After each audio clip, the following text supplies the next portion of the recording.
Olá, nesse vídeo eu vou falar sobre o que a diabetes e a depressão têm em comum. Por que a medicina convencional diz que a diabetes traz a depressão? O que uma doença tem a ver com a outra? São duas doenças muito sérias, muito crônicas, e que dizem que não tem cura. Então, o meu propósito aqui é te trazer informações. Não estou dizendo que você não vai ter mais esses sintomas, mas o meu propósito com essas lives, com esses conteúdos aqui gratuitos, é trazer conhecimentos. Então, eu sou terapeuta, me formei, comecei a estudar, comecei a me tratar em 2018, 2019, 2020, muita, daí chegou a pandemia, muitas crises existenciais, muito sofrimento, muita vítima aparecendo em mim. Mas aquela vítima, sabe, aquela pessoa que sofria e não via luz no fim do túnel. Em 2020, comecei a comprar cursos da medicina germânica. Eu já tinha conhecimento sistêmico, constelação familiar. Então, desde 2018 que eu decidi, se eu não me tratar da minha depressão, dos meus sintomas depressivos, a minha vida perdeu o motivo de existência, porque eu não via mais para que continuar vivendo desse jeito que eu estava vivendo. Minha vida estava totalmente vazia, totalmente sem sentido. Casada, com dois filhos adolescentes, indo para a vida adulta e uma vida totalmente triste, apagada. Professora já em fase de se aposentar, dizendo que eu não quero me aposentar. Então, muitas pessoas, eu vejo muitas mulheres falam isso também, homens que trabalham por 40 anos numa profissão pesada, exaustiva, porque não querem se aposentar, porque sabem que vão morrer se aposentar. E eu estava nesse lugar. Só que, de repente, ainda em 2019, eu fiquei sabendo que se eu não me aposentasse, eu teria que trabalhar mais pelo menos 5 anos, porque a lei estava mudando. A lei da nova aposentadoria iria me tirar o direito de aposentadoria que eu estava já chegando lá, porque eu estava chegando nos 55 anos, então eu tinha que ou me aposentar ou decidir que eu ficaria mais tanto tempo trabalhando na escola que eu trabalhava, né? Eu tinha muita vontade de continuar, porque eu estava, em partes, feliz de estar ali. Só que quando eu imaginava, eu daqui com 60 e tantos anos, trabalhando nesse mesmo lugar, com a saúde que eu tinha, com a tristeza que eu tinha, eu comecei também a olhar para as crianças, olhar para os colegas. Eu estava uma pessoa desagradável. Eu era uma professora boa. Eu era uma pessoa que conseguia cuidar bem das crianças, mas eu tinha que todos os dias matar 10 leões para conseguir me manter ali em sala de aula, para conseguir fazer isso dar certo, né? Então eu estava aumentando de peso, eu estava sentindo cada vez mais vazio com isso. E foi ali que eu entendi que eu estava precisando de ajuda, porque eu estava num estado assim de não sei para que eu vivo, não sei para que trabalhar tanto, porque eu queria que meus filhos se importassem mais comigo, eu queria que as crianças ficassem, porque as crianças na escola, na educação infantil principalmente, você dá tudo para elas por um ano, elas são os teus bebês ali, né? Então elas não saem dentro da sala sem que você esteja perto, você se sente uma mãe ali protegendo. No ano seguinte, elas estão com outra mulher lá, com outro professor, também tem homens, né? E você não existe mais para elas. Então, tem professores que entram em crise profunda por causa disso, ficam com raiva das crianças. A vida é assim, elas têm que se apegar a uma nova pessoa. E eu também sofria com isso. Eu não ficava com raiva da criança, mas eu ficava olhando para mim, e olhando para, me questionando. como eu estou passando minha vida me apegando a crianças que eu sei que eu encontro elas, eu encontrava crianças, eu tinha alunos que eram pais que traziam os filhos. Então, eu tinha cuidado na creche dos pais dessas crianças e eles não lembravam da minha existência. Eu comecei a ver, não que isso era importante, mas eu comecei a ver quanto cada pessoa é solitária, quanto cada pessoa é sozinha. E isso faz a gente se tornar depressiva, quando a gente não consegue conviver com isso. Então, a sensação de solidão, de olhar para assim, nossa, mas ninguém se importa comigo. Meu marido, se eu morrer hoje, amanhã ele está com outra. Se eu separar do meu marido, eu também posso escolher outro marido. E tudo é assim, e isso começou a me trazer muitas crises mesmo existenciais, de ver o quanto as pessoas não têm importância do jeito que eu achava que deveriam ter, né? Isso é uma das causas de muitas pessoas entrarem em depressão e também se tornarem diabéticas, porque são conflitos existenciais que a gente vive na menopausa, principalmente, e por que a diabetes aparece tanto na menopausa? Outro dia eu vou aprofundar mais sobre isso num outro vídeo, né? Então, é olhar para as crises que a gente vive nessas fases da nossa vida, e elas não são depressão, não é uma doença que está chegando, mas o que significaram essas crises? Agora que eu entendo elas como adulta, como uma mulher que já passou das crises. Na época eu achava que, nossa, mas tem que existir um remédio que me tire daqui, tem que existir algo. Eu buscava psicólogo, psiquiatra, médico. Não, você tem que tomar antidepressivo. Você tem que tomar aqueles remedinhos que todo mundo conhece. Um remédio para dormir e outro remédio para acordar, porque eu não estava conseguindo dormir e não estava conseguindo acordar bem. Então, eu vivia cansada, eu vivia com muitos sintomas depressivos. E o que que o mundo fala? O que que a medicina convencional fala? O que que a psiquiatria fala? O que causa a depressão? É consequência de um desequilíbrio químico. Sim, é um desequilíbrio químico, uma falha na produção de neurotransmissores. O que são os neurotransmissores? Serotonina, dopamina, aqueles neurotransmissores que são responsáveis para trazer o bem-estar para a gente. Quem produz eles? Sou eu, o meu corpo.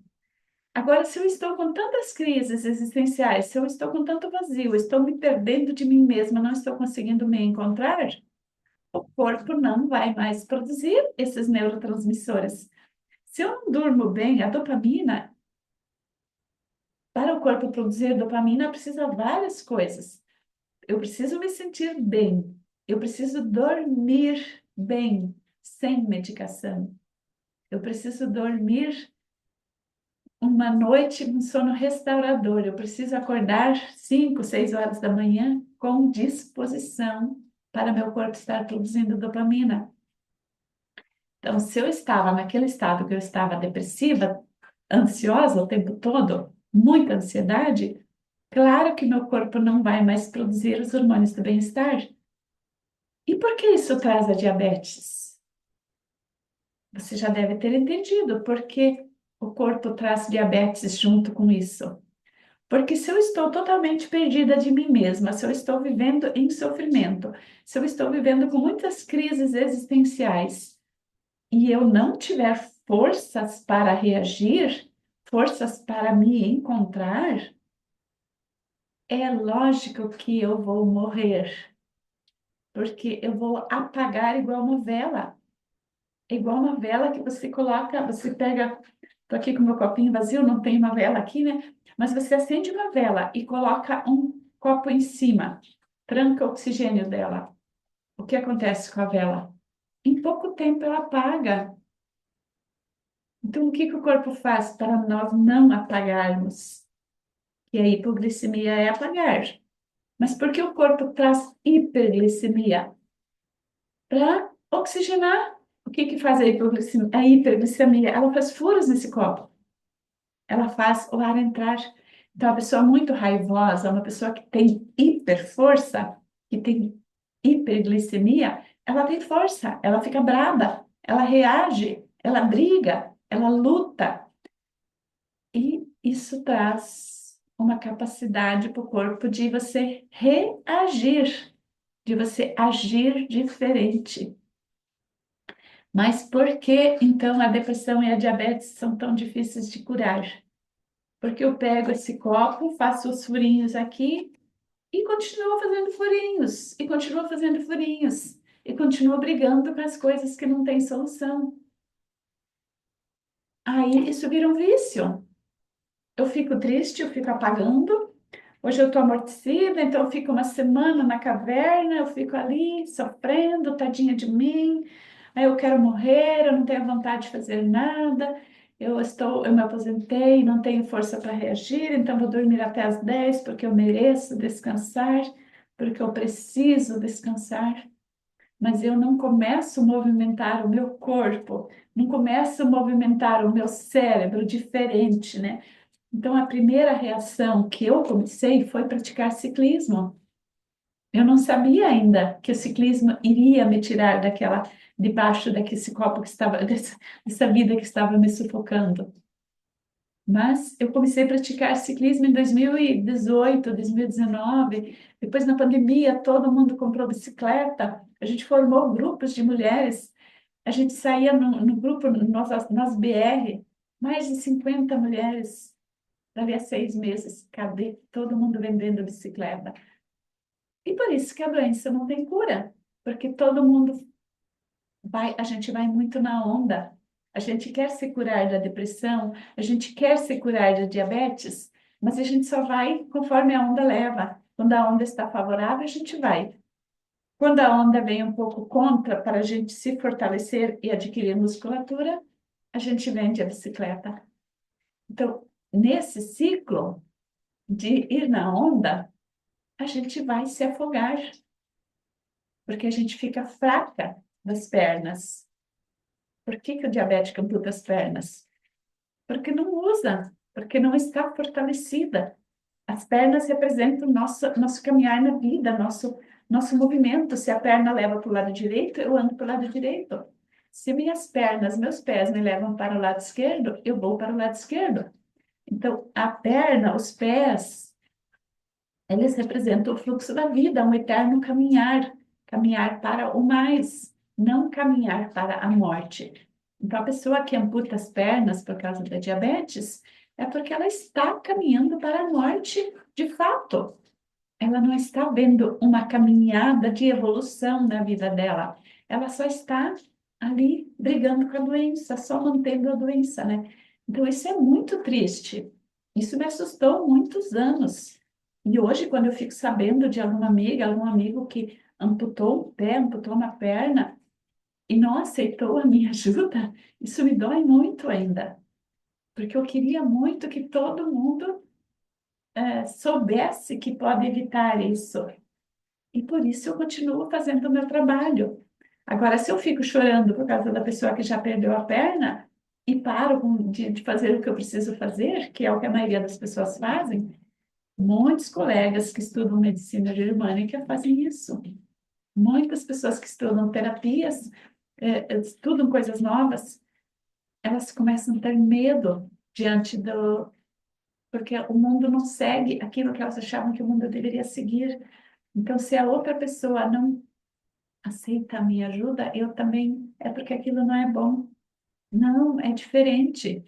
As ondas, elas ficam mais violentas para que aquela pessoa que está surfando fortaleça a musculatura. Olha quantos músculos você tem. Olha como é formado o teu corpo. Com muitos músculos, com muitos ossos, com muitos ligamentos. E Deus não te fez assim por nada. Deus te fez assim para você usar isso, né? Então, nosso maior órgão de proteção é a pele.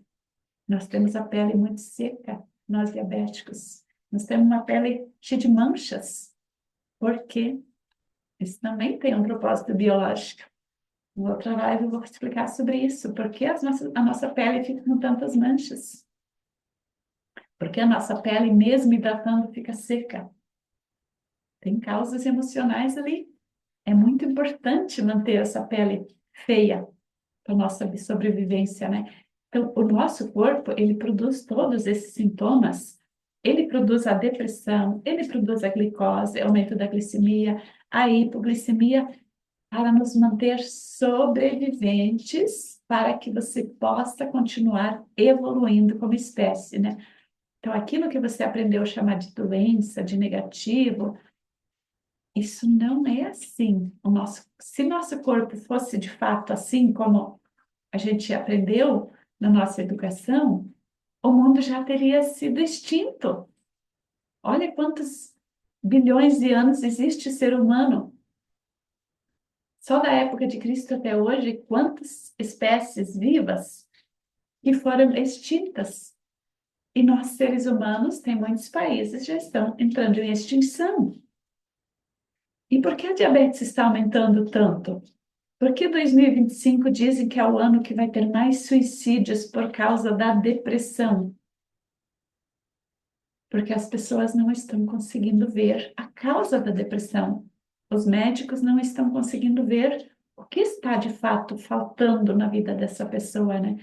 Então, eu atendo bastante pessoas que vêm para mim, nem sempre são diabéticos, mas a maioria são pessoas que estão com vazio existencial, que é o que já é um estado depressivo mais leve.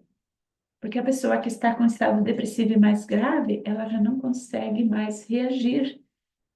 Então, se você que está me escutando aqui, você tem familiar que tem vazio existencial, que você percebe que está brigando com a vida e com o mundo, eu vejo mulheres acima de 40 anos, menopausa precoce. Mentira, não existe menopausa precoce.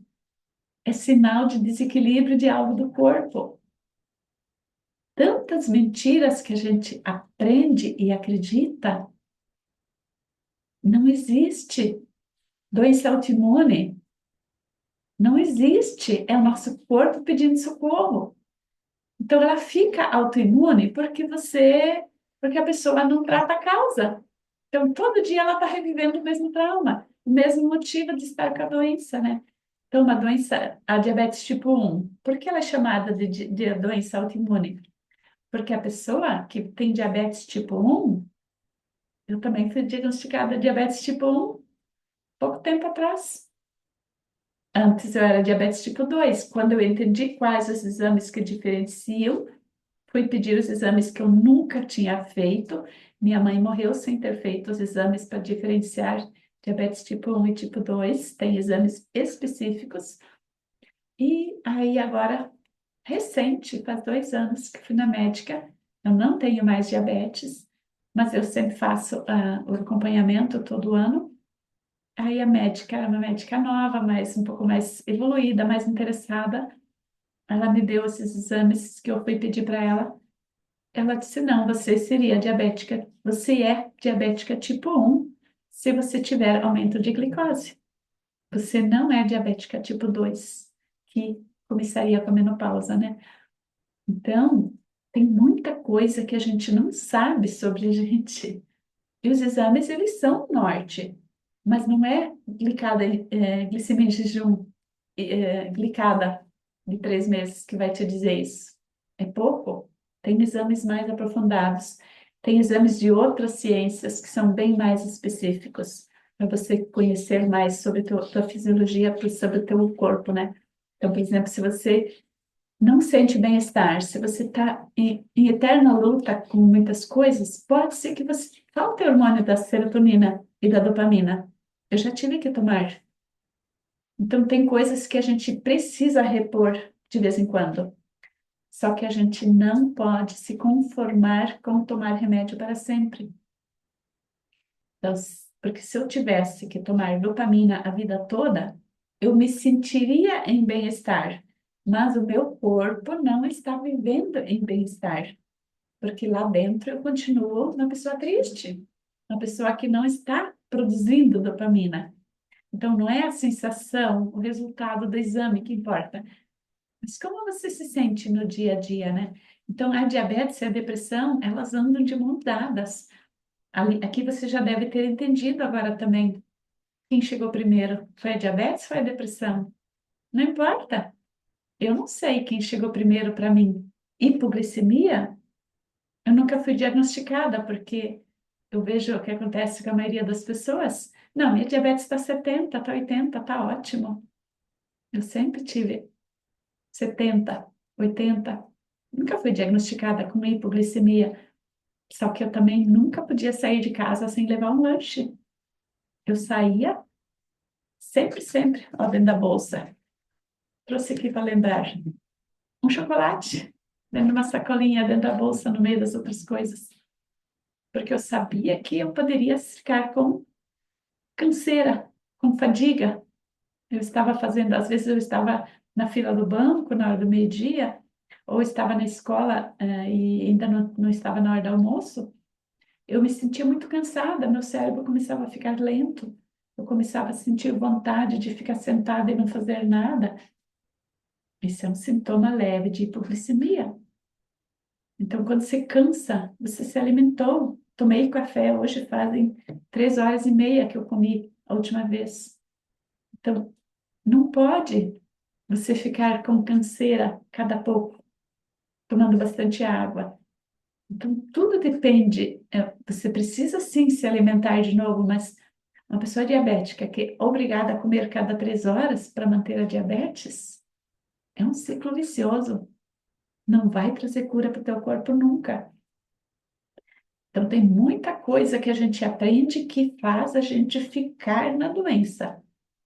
E eu acho que eu já falei muitas vezes sobre isso, que a depressão e a diabetes, que mantém a pessoa viva, é o maior fator de lucro do sistema.